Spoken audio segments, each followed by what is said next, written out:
चलिए मंगलाचरण करते हैं। णाणमयम् अप्पाणम् ओलद्धं जेणझडियकं मेण चैऊणयपरदव्वं णमो नमो तस्य देवस्य। बोलिए श्री खजाराट शांतिनाथ भगवान की जय। आचार्य श्री कुंद कुंद स्वामी की जय। आचार्य गुरुवर विद्यासागर समय सागर जी महाराज की जय। मुनि पुंगव श्री 108 सुधा सागर जी महाराज की जय। हम सभी बड़े ही सौभाग्यशाली हैं जो हमें आचार्य कुंद कुंद स्वामी के महान ग्रंथ अट्ठपाहुड़ के अध्ययन का अवसर मिल रहा है।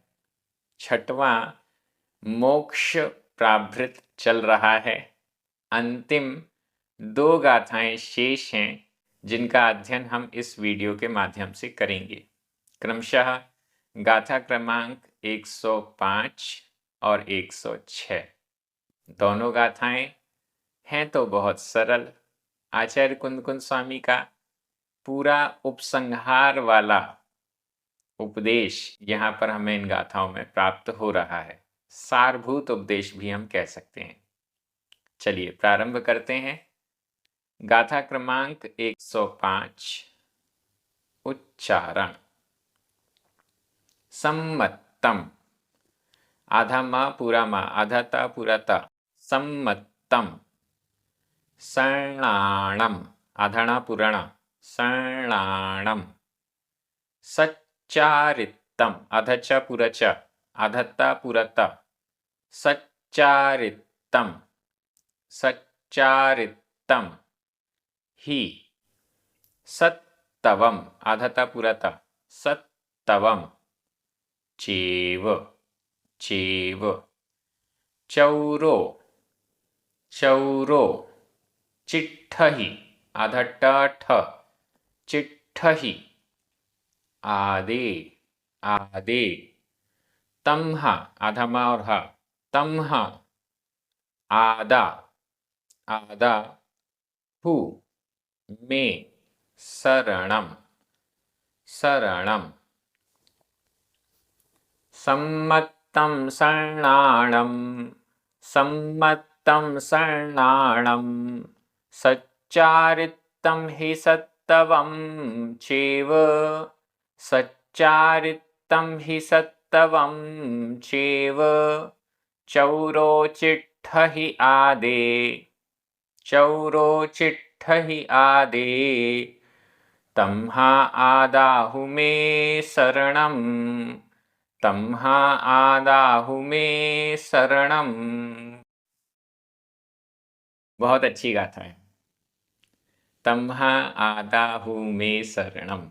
पिछली गाथा में भी यही भाव थे, वहां पर शब्द भी यही थे, तम्हा आदाहु मे शरणम। उसके पहले भी चिट्ठही आदे, यहां से लेकर लास्ट तक पूरा सेम था और भाव भी सेम है, एकदम एग्जैक्ट वैसे ही। तम्हा इसलिए, आदा आत्मा, हु निश्चित रूप से, में मेरे लिए, शरणम शरणभूत है। आत्मा ही शरणभूत है, आत्मा ही शरण देने वाली है। क्यों है? कारण देखिए। सम्मत्तम, ऊपर सम्मत्तम, सम्यक दर्शन, सम्यक्त्व। सम्मत्तम सम्यक्त्व, सम्यक दर्शन। शरणाणम सम्यक ज्ञान, शरणाणम संज्ञान, सम्यक ज्ञान। सच्चारित्तम, सत चारित्र, सम्यक चारित्र। सम्यक्त्व, संज्ञान, सच्चारित्र, सम्यक दर्शन, सम्यक ज्ञान और सम्यक चारित्र ही निश्चित रूप से। सत्तवम, चेव, चेव और सत्तवम, सत तप, सम्यक तप। सम्यक दर्शन, सम्यक ज्ञान, सम्यक चारित्र और सत्तवम सम्यक तप, ये 4 हो गए। इनको 4 आराधना कहा जाता है। 4 आराधना, सम्यक दर्शन, दर्शन आराधना, सम्यक ज्ञान, ज्ञान आराधना, सम्यक चारित्र, चारित्र आराधना और सम्यक तप, तप आराधना। इन 4 आराधनाओं को जो करता है साधु, वह मोक्ष को प्राप्त करता है। सम्यक दर्शन, इन सब का स्वरूप आप पहले समझ चुके हैं, मैं एकदम शॉर्ट में फिर भी यहाँ पर बता देता हूँ। सम्यक दर्शन 7 तत्वों का सही श्रद्धान, सच्चे देव शास्त्र गुरु का सही श्रद्धान सम्यक दर्शन है। दर्शन का मतलब श्रद्धा, विश्वास, सही व्यक्ति पर सही श्रद्धा, गलत व्यक्ति पर श्रद्धा नहीं रखना, सही व्यक्ति पर गलत श्रद्धा भी नहीं रखना, यह है सम्यक दर्शन। सम्यक ज्ञान, सम्यक दर्शन के साथ जो ज्ञान होता है उसे सम्यक ज्ञान कहते हैं। इस सम्यक ज्ञान में दोष नहीं लगने चाहिए। कौन कौन से दोष? संशय, विपर्यय और अनध्यवसाय इत्यादि और भी दोष हो सकते हैं, वो दोष नहीं लगना चाहिए। यह सम्यक ज्ञान है। नॉर्मली सम्यक दर्शन होते ही सारा ज्ञान सम्यक ज्ञान हो जाता है। सच्चारित्र, सम्यक चारित्र, पाप कार्यों को छोड़ना, अशुभ से निवृत्त होना और शुभ में प्रवृत्त होना, अच्छे कार्यों में प्रवृत्त होना। जैसा आचरण, जैसा चारित्र, जैसे मूल गुण जिनवाणी में बताए गए हैं उनका पालन करना, 28 मूल गुणों का पालन करना सम्यक चारित्र है। सत तप, तपस्या 12 प्रकार का तप है। 6 प्रकार का अंतरंग तप और 6 प्रकार का बहिरंग तप। इन 12 प्रकार के तपों का यथाशक्ति अभ्यास करना, आचरण में लाना, ये सम्यक तप है। सम्यक दर्शन, सम्यक ज्ञान, सम्यक चारित्र और सम्यक तप निश्चित रूप से ये ये चारों, चौरो, चतुर, चार, ये चारों ही चिट्ठही स्थित होते हैं, स्थित हैं। चिट्ठही शब्द पिछली गाथा में भी था। स्थित हैं, स्थित होते हैं, पाए जाते हैं, स्थित होते हैं। कहाँ पर स्थित होते हैं? आदे आत्मा में, आदे आत्मा में। चौरो, चारों ही आदे आत्मा में चिट्ठही स्थित होते हैं। चिट्ठही अपभ्रंश का प्रत्यय यहाँ पर लगा हुआ है। चिट्ठही स्थित होते हैं। सम्यक दर्शन भी कहाँ मिलेगा? आत्मा में ही मिलेगा। सम्यक ज्ञान भी आत्मा के अतिरिक्त कहीं और नहीं मिलेगा। पुस्तकों में सम्यक ज्ञान है, हाँ लिखा तो है, लेकिन ये सम्यक ज्ञान है या नहीं? नहीं, आत्मा में सम्यक ज्ञान मिलेगा। आत्मा में ही श्रद्धान सम्यक दर्शन मिलेगा। आत्मा में ही सम्यक चारित्र मिलेगा। आत्मा में ही सम्यक तप मिलेगा। सम्यक चारित्र कहीं बाहर मिल सकता है? नहीं, आत्मा में ही मिलेगा। आत्मा में ही स्थित होता है। सम्यक दर्शन, सम्यक ज्ञान, सम्यक चारित्र और सम्यक तप, ये चारों ही चौरो, ये चारों ही आदे आत्मा में चिट्ठही स्थित होते हैं, आत्मा में ही स्थित होते हैं। तमहा इसलिए आदा आत्मा हु निश्चित रूप से में मेरे लिए शरणम शरणभूत है। इसलिए आत्मा ही मेरे लिए शरणभूत है। कल्याण करने वाली ये 4 आराधनाएं हैं। मोक्ष प्रदान करने वाली ये 4 आराधनाएं हैं। इन चारों आराधनाओं को इन चारों आराधनाओं की स्थिति कहाँ है? आत्मा में। आत्मा के अतिरिक्त इनकी स्थिति कहीं और नहीं है। ये चारों आत्मा में ही स्थित होते हैं। इस कारण से आत्मा ही मेरे लिए शरण है। आत्मा के अलावा ये चारों कहीं मिल जाएं, शरीर में मिल जाएं, पुस्तकों में मिल जाएं, ग्रंथों में मिल जाएं, कहीं और मिल जाएं, ये पॉसिबल नहीं है। ये तो आत्मा में ही स्थित होते हैं। तम्हा इसलिए आदाहु में शरणम, आत्मा ही मेरे लिए शरणम शरण भूत है। बहुत अच्छी गाथा। पिछली गाथा में भी आया था, आचार्य अरिहंत सिद्ध आचार्य उपाध्याय साधु, ये पंच परमेष्ठी हैं। ये पांचों परमेष्ठी आत्मा में ही स्थित होते हैं, आत्मा में ही पाए जाते हैं। इस कारण से आत्मा ही मेरे लिए शरण है।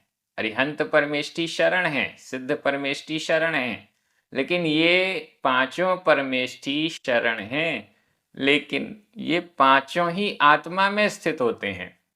इस कारण से आत्मा ही मेरे लिए शरण है। यूं कहें, इन पांचों ने आत्मा की ही शरण ली थी, ले रहे हैं, तो भी कह सकते हैं। आत्मा ही इनसे कनेक्टेड है, अन्य कुछ भी कनेक्टेड नहीं है। सम्यक दर्शन, सम्यक ज्ञान, सम्यक चारित्र और सम्यक तप, इनका स्थिति, इनकी वृद्धि, इनका संरक्षण, इनका सब कुछ आत्मा में ही होता है। इसलिए आदाहु में शरणम, आत्मा ही मेरे लिए शरण है।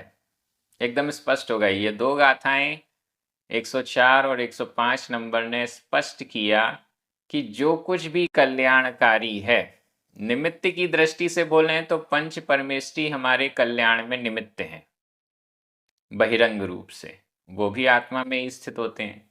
और अंतरंग निमित्त की दृष्टि से बात करें तो सम्यक दर्शन, सम्यक ज्ञान, सम्यक चारित्र और सम्यक तप, ये अंतरंग निमित्त भी आत्मा में ही स्थित होता है।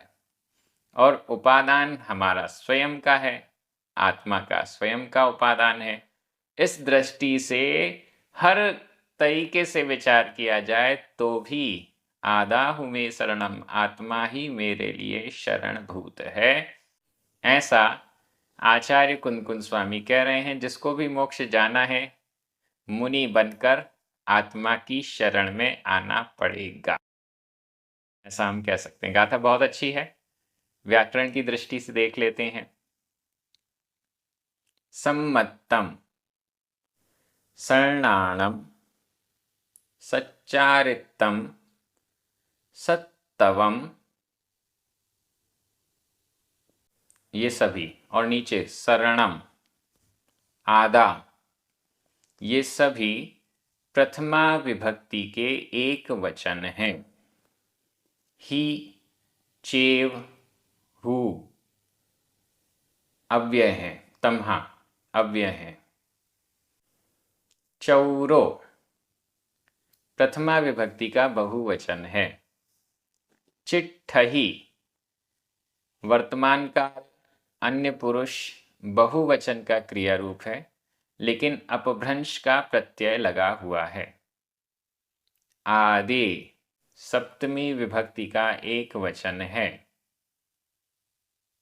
में चतुर्थी विभक्ति का एक वचन है। इस प्रकार से व्याकरण हो गई, बहुत सरल थी।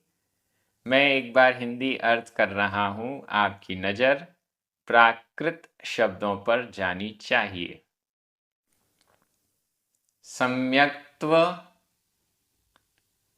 सम्यक ज्ञान, सम्यक चारित्र और सम्यक तप, ये चारों ही आत्मा में स्थित होते हैं। इसलिए आत्मा ही मेरे लिए शरणभूत है। बहुत अच्छी ये गाथा और एकदम क्लियर उपदेश यहाँ पर हमें प्राप्त हुआ है। सम्यक दर्शन, ज्ञान और चारित्र और तप, इन चारों प्रकार की आराधनाओं को हम आत्मा में ही प्राप्त कर सकते हैं, इसलिए आत्मा ही शरणभूत है। मुनि बनकर भी आत्मा की शरण में जाने के लिए आचार्य कुंद स्वामी कह रहे हैं। अब हम अगली गाथा में चलते हैं। मोक्ष प्राप्त की अंतिम गाथा, गाथा क्रमांक 106। उच्चारण। एवं एवं जिण पर्णत्तम, अधना पुरणा, अधता पुरता, जिण पर्णत्तम, जिण पर्णत्तम, मुखस्स, अधका ख, अधसा पुरसा, मुखस्स, मुखस्स, य पाहुडम, पाहुडम, सुभत्तीये, अधता पुरता, सुभत्तीये, सुभत्तीये, जो पढ़ई, पढ़ई, सुणई, सुणई, भावई, भावई, सो पावई, पावई, सासयम, सासयम, सोखम, अधक ख, सोखम। एवं जिण पर्णत्तम, एवं जिण पर्णत्तम, मोक्षस्य पाहुडं सुभत्तीये, मोक्षस्य पाहुडं सुभत्तीये, जो पढ़ई सुनई भावई, जो पढ़ई सुनई भावई, सो पावई सासयं सोखम, सो पावई सासयं सोखम। मोक्ष प्राप्त पूर्ण हो रहा है, इसका अध्ययन करने से क्या लाभ है, यहाँ पर स्पष्ट किया जा रहा है। एवं इस प्रकार, एवं इस प्रकार, अभी तक जो गाथाओं में आया हुआ है उन सबको अच्छे से समझने पर, एवं इस प्रकार, जिण पर्णत्तम, जिण पर्णत्तम, जिनेन्द्र भगवान द्वारा पर्णत्तम, प्रज्ञप्त कहा हुआ, पर्णत्तम प्रज्ञप्त कहा हुआ, जिण पर्णत्तम, जिनेन्द्र भगवान के द्वारा कहा हुआ, मोक्षस्स, मोक्ष का, यह और मोक्षस्स, मोक्ष का, पाहुड़म, पाहुड़, मोक्ष किया पाहुड़ को, एवं इस प्रकार से, जिण पर्णत्तम, जिनेन्द्र भगवान के द्वारा कहा हुआ, मोक्षस्य पाहुड़म, मोक्ष का जो पाहुड़ है, उस मोक्ष के पाहुड़ को, मोक्ष के प्रकरण को, पाहुड़ प्रकरण या भेंट, मोक्ष की भेंट को, मोक्ष से संबंधित भेंट को, मोक्ष से संबंधित उपहार को, पाहुड़ को, प्रकरण को, जिण पर्णत्तम। देखिए कितनी बड़ी बात है। आचार्य कुंद स्वामी 106 गाथाओं में मोक्ष प्राप्त लिखते हैं और फिर अंतिम गाथा में लिखते हैं कि ये तो जिण पर्णत्तम, जिनेन्द्र भगवान के द्वारा कहा हुआ है, मैं तो सिर्फ लिखकर आप तक पहुंचा रहा हूं। कितनी बड़ी बात है। वो ये नहीं कह रहा है कि ये मेरे द्वारा लिखा हुआ है, वो ये कह रहे हैं कि जिनेन्द्र भगवान के द्वारा कहा हुआ है।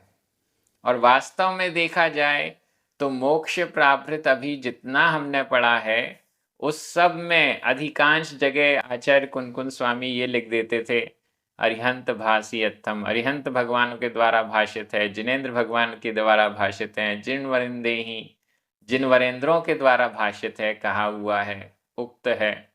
ऐसे शब्द बीच बीच में गाथाओं में मिलते ही मिलते हैं। एवं इस प्रकार से जिण पर्णत्तम, जिनेन्द्र भगवान द्वारा कहा गया।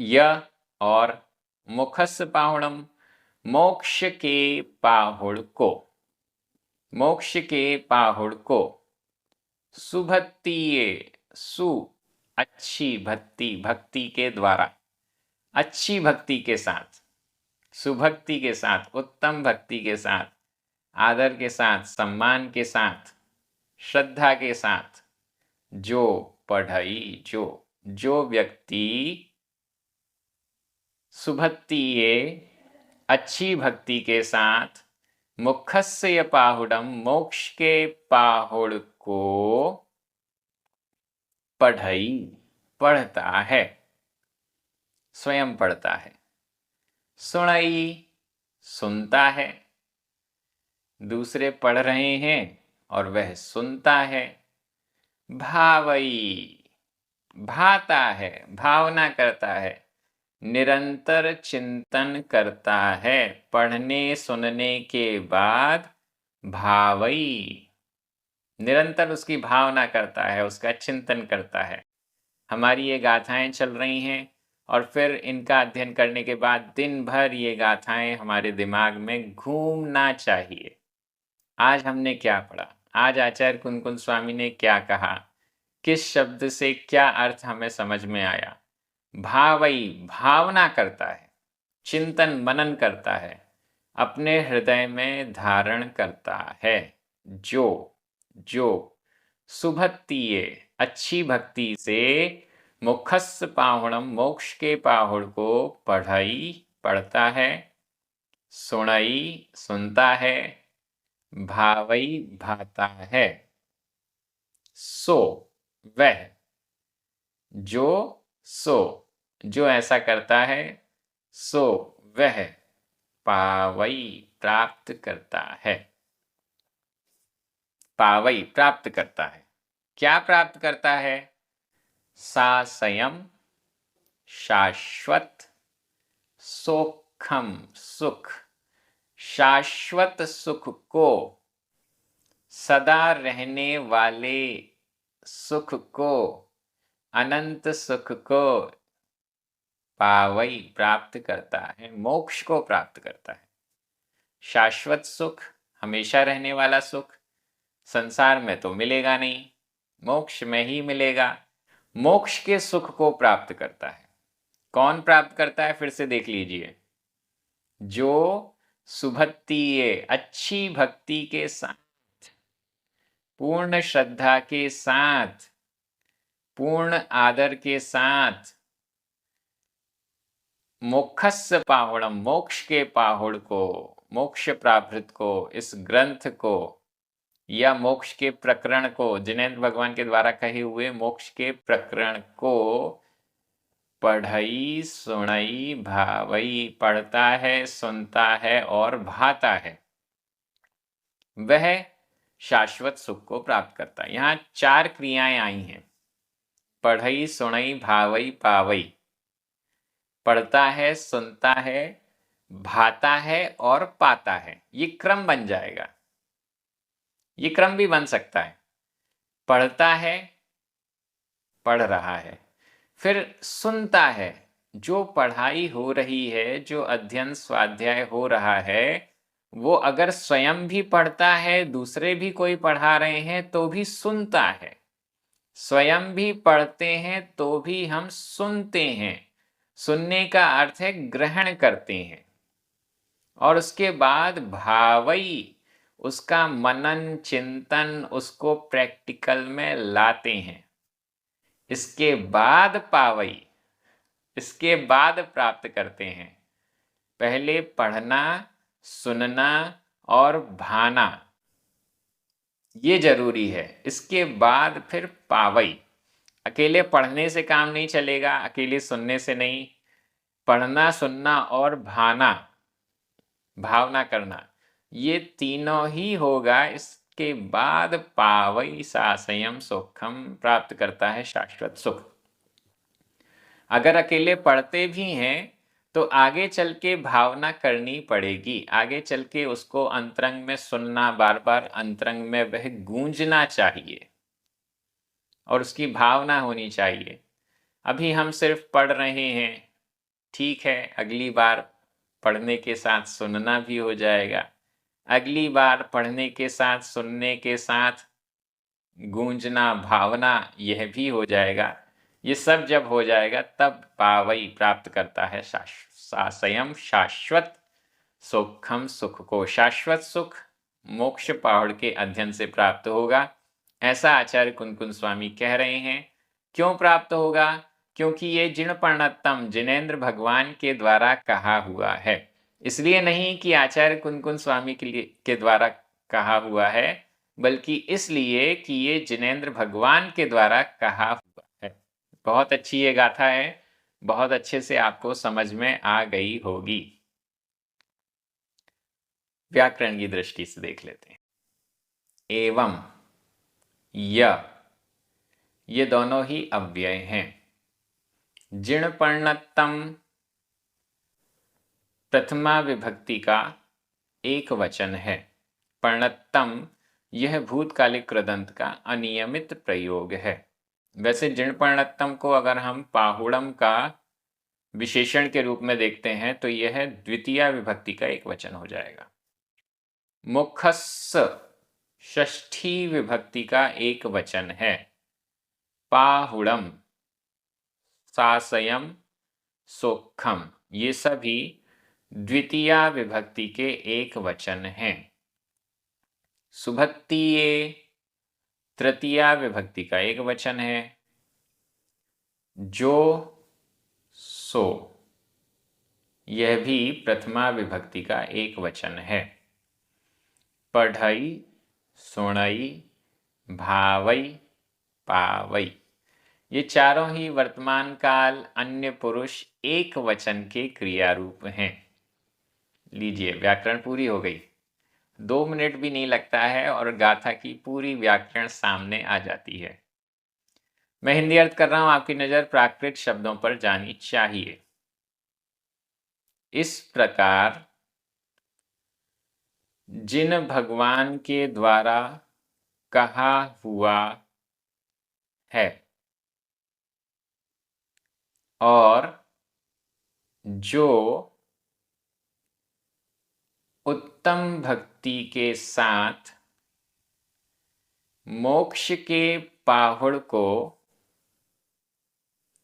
पढ़ता है, सुनता है, भावना करता है, वह शाश्वत सुख को प्राप्त करता है। बहुत अच्छी ये गाथा। हमारा यह ग्रंथ पूर्ण हो गया। 106 गाथाएं लगातार प्रतिदिन 2-2 गाथा करके हमने इसको पूर्ण किया है।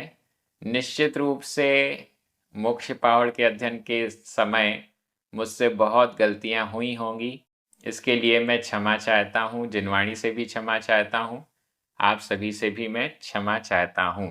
जो भी गलतियां हुई हो तो उसको आप सुधार लीजिएगा, मुझे भी बताइएगा, मैं भी सुधारने की कोशिश करूंगा। अभी 2 वीडियोस और आएंगे जिसमें कि पूरी 106 गाथाओं का पाठ उसमें रहेगा। केवल पाठ रहेगा, मध्यम गति से रहेगा, जिससे कि जब कभी भी हम चाहें इन गाथाओं का पूरा पाठ करना तो उन गाथाओं को हम आराम से पाठ कर सकते हैं। जब पाठ होगा तो उसका अर्थ आपके दिमाग में भी गूंजना चाहिए, ऐसा प्रयास कीजिएगा। इसके बाद 2 पाहुड़ शेष हैं, लिंग पाहुड़ और शील पाहुड़। ये भी आगे क्रम में आएंगे। कुछ दिनों बाद इनके वीडियोस भी यहाँ पर प्रारंभ हो जाएंगे। आप सभी बहुत अच्छे से स्वाध्याय कर रहे हैं, बड़े आनंदित हैं। नया ग्रंथ जैसे ही शुरू होता है आपका उत्साह भी बहुत ऊपर वृद्धि करने लग जाता है। बहुत अच्छी बात है। प्राकृत भाषा की दृष्टि से एक-एक शब्द की दृष्टि से अर्थ सामने आ रहा है। ये एक अनोखा प्रयोग है जो सफल भी हो रहा है। सभी को बहुत अच्छा लग रहा है। इस क्रम को इसी प्रकार से आगे बढ़ाते जाएँगे। जिन-जिन पुण्यार्जकों के निमित्त से ये वीडियो सामने आ रहे हैं, उनको विशेष धन्यवाद। जिनवाणी स्तुति करें, 9 बार नमोकार मंत्र पढ़ें। सभी को जय जिनेंद्र।